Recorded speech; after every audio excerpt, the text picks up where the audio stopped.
Hello everyone, welcome to today's lecture on my medical gateway. आज का हमारा topic है pathology. What is pathology? Pathology क्या होता है? पैथोलॉजी में कौन कौन सी ब्रांचेस होती हैं? पैथोलॉजी में कौन कौन सी इंपॉर्टेंट टर्म्स होती हैं? उसको हम आज के लेक्चर में कवर करेंगे। पैथोलॉजी का इंट्रोडक्शन का पहला लेक्चर है। पैथोलॉजी जो वर्ड है वो दो वर्ड से मिलकर बना है।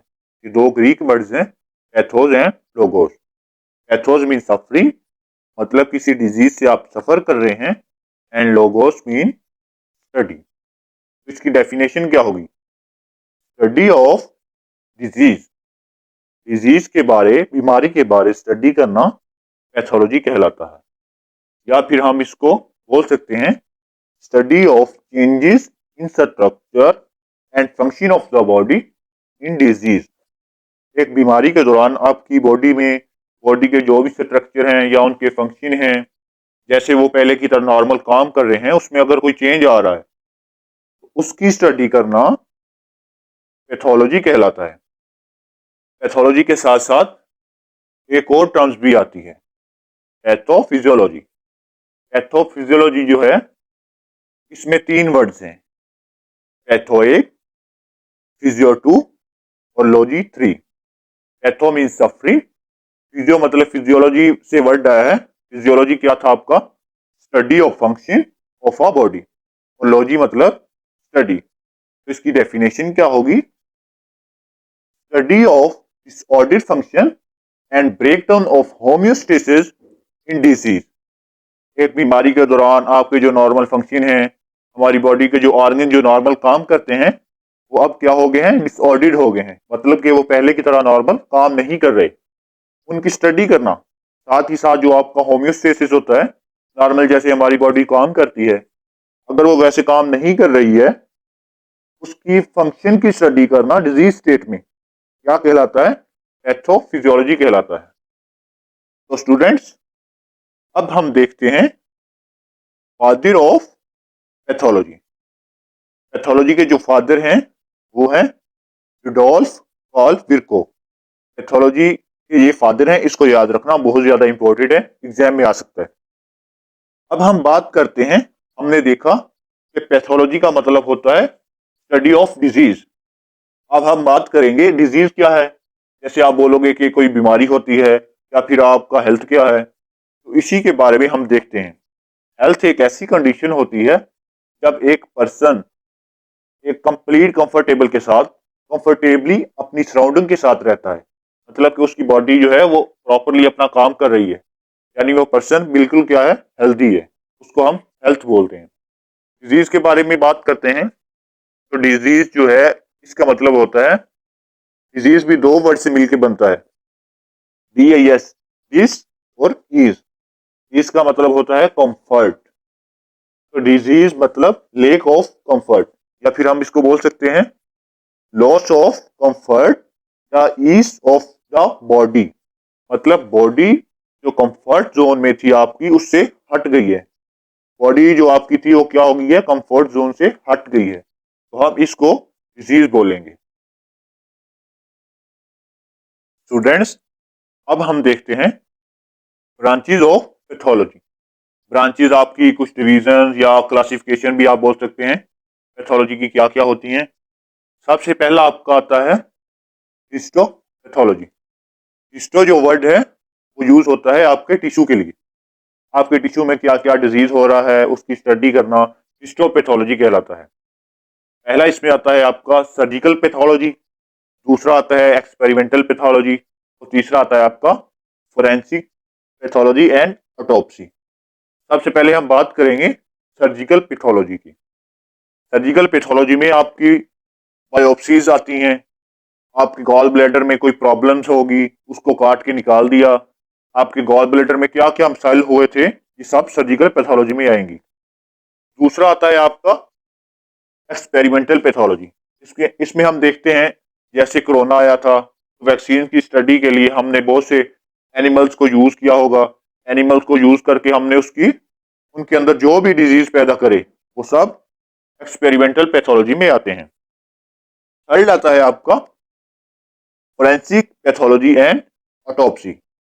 इसमें क्या करते हैं हम, आपका जो डेड बॉडी है उस पे हम आपकी पेशेंट की जो डेथ हुई है वो कैसे हुई है, इसमें हम देखते हैं मरीज को क्या डिजीज हुआ था, वो कैसे हुआ था, वो मरीज कैसे मरा, उन सब के बारे में स्टडी करना क्या कहलाता है, फोरेंसिक पैथोलॉजी एंड ऑटोप्सी कहलाता है। इसके बाद आता है हमारा सेकंड ब्रांच, साइटोपैथोलॉजी। साइटो जो वर्ड है वो आपके सेल के लिए यूज होता है, तो सेल में आपके क्या क्या डिजीज होगा उसके बारे स्टडी करना साइटोपैथोलॉजी कहलाता है। सेल लेवल पे क्या क्या प्रॉब्लम्स हो रही हैं उसको हम साइटोपैथोलॉजी में देखते हैं। फिर हम बात करेंगे हिमाटोलॉजी के बारे में। हिमाटोलॉजी को हम पैथोलॉजी में ही पढ़ते हैं, क्योंकि जो हिमाटोलॉजी होता है उसमें हमारे काफी सारे डिजीज भी आते हैं। फॉर एग्जाम्पल एनीमिया हो गया, ल्यूकीमिया हो गया, तो इस टाइप की डिजीज हिमाटोलॉजी में आती है। फिर हम देखेंगे क्लिनिकल पैथोलॉजी। क्लिनिकल पैथोलॉजी में आपके यूरिन में, सेमन में, बॉडी फ्लूइड में आपकी क्या क्या प्रॉब्लम्स हो रही हैं उसकी स्टडी करना क्लिनिकल पैथोलॉजी कहलाता है।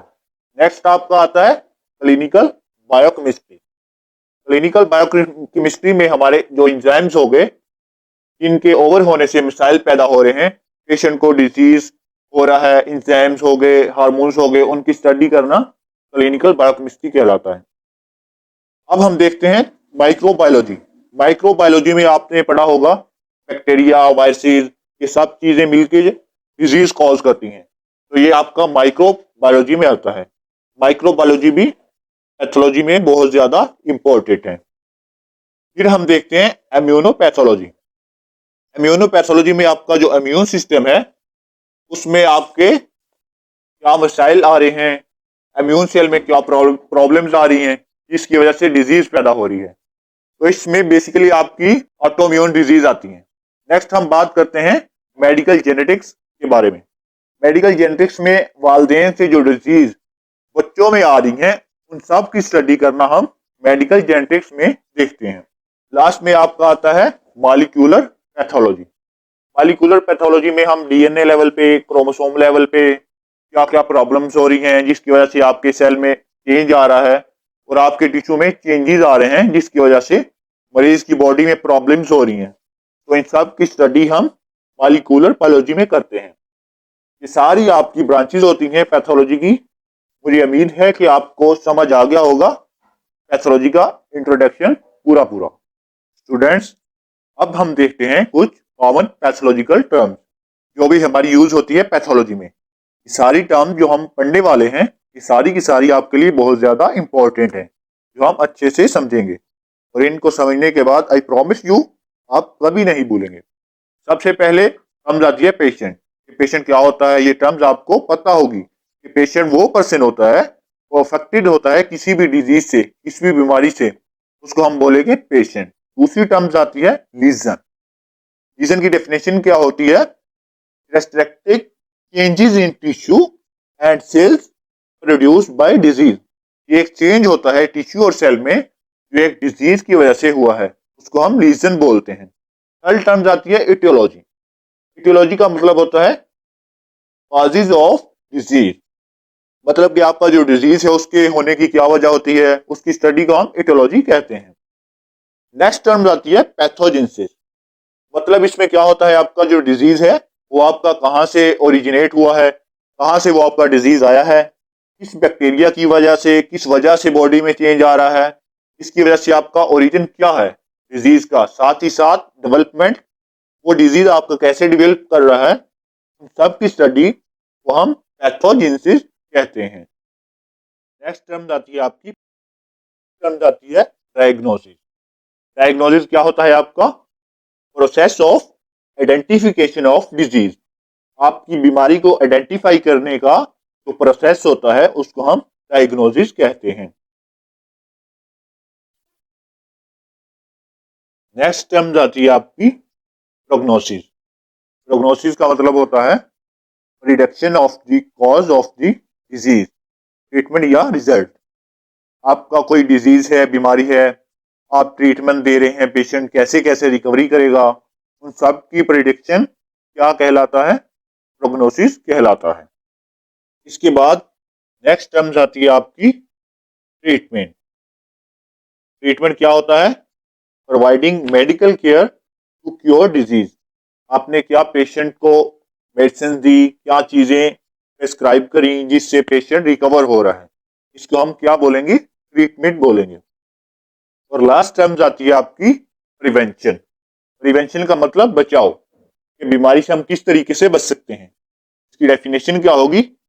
Action taken to decrease the chance of getting disease.